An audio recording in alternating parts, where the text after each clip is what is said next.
Your attention is the most valuable currency you possess, yet you're likely being robbed of it every single second.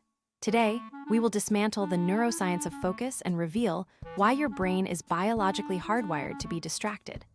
Understanding this mechanism is the only way to reclaim control over your own mind. We often think of attention as a spotlight we consciously direct, but neuroscientists define it as a filtering process. Your brain is bombarded by millions of sensory inputs every moment, yet it can only process a tiny fraction. To prevent cognitive overload, your mind uses a gatekeeper mechanism to suppress irrelevant data while highlighting what it deems survival critical. If you think you're multitasking, you're just rapid switching, which degrades your cognitive performance by up to 40%. Here's the counterintuitive truth. Your brain prioritizes novelty over utility. We evolved this trait to spot predators in the grass, but in the digital age, this makes us hyper, susceptible to notification pings and flashing banners.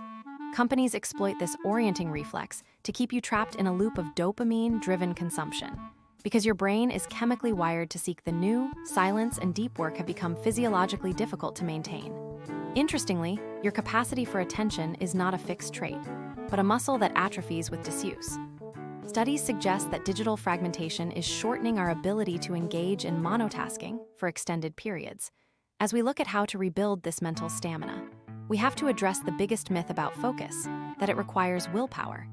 Attention isn't just about what you focus on, but what you systematically choose to ignore. By mastering your environment, you move from being a victim of external stimuli to a deliberate architect of your own cognitive state. You possess the keys to reclaiming your focus in an era of constant noise.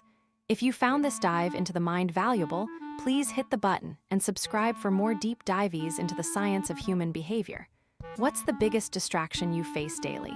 Let me know in the comments below.